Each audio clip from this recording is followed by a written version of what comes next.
মৌমাছি, ক্ষুদ্রই পতঙ্গ নিয়ে সরাসরি কথা বলেছেন মহান রাব্বুল আলামিন। পবিত্র কোরআন শরীফে এই মৌমাছি নিয়ে একটি সূরা নাজিল করেছেন আল্লাহ। আরবিতে মৌমাছিকে বলা হয় নাহল। পবিত্র কোরআনে নাহল নামে একটি সূরা অবতীর্ণ করেছেন।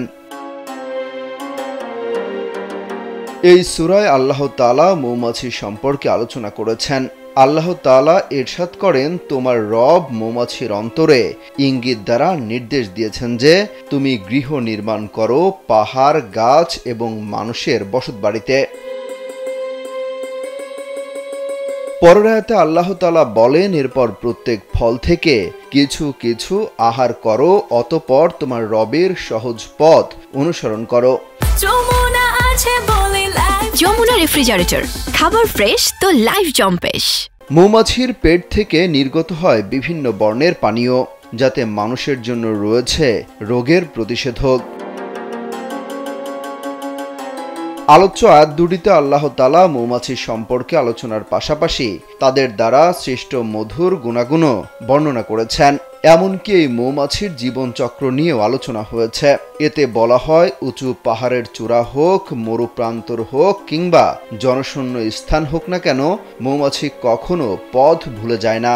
যত দূরেই গমন করুক না কেন, ওরা ঠিকই সরাসরি নিজের মৌচাকে এবং নিজের বাচ্চা ডিম ও মধুর কাছে পৌঁছে যায়। মৌমাছি মানুষের জন্য উৎকৃষ্ট মধু আহরণ করে।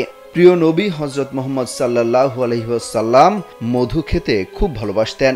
হযরত আবু সাঈদ খুদরি রাহমাতুল্লাহ আলাইহি থেকে বর্ণিত আছে, এক লোক রাসূল সাল্লাল্লাহু আলাইহি ওয়াসাল্লামের কাছে এসে বললেন, আমার ভাইয়ের ডায়রিয়া হয়েছে।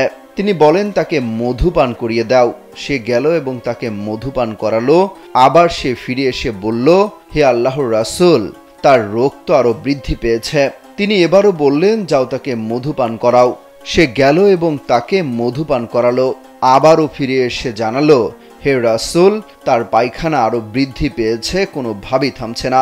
তিনি বললেন, আল্লাহ সত্যবাদী এবং তোমার ভাইয়ের পেট মিথ্যাবাদী। তুমি যাও এবং তাকে আবারও মধু পান করাও। সে গেল এবং তাকে মধু পান করালো। আবার এসে সে জানালো, সম্পূর্ণরূপে সে সুস্থ হয়ে গেছে। অমিত হাসান রবিন, কালবেলা।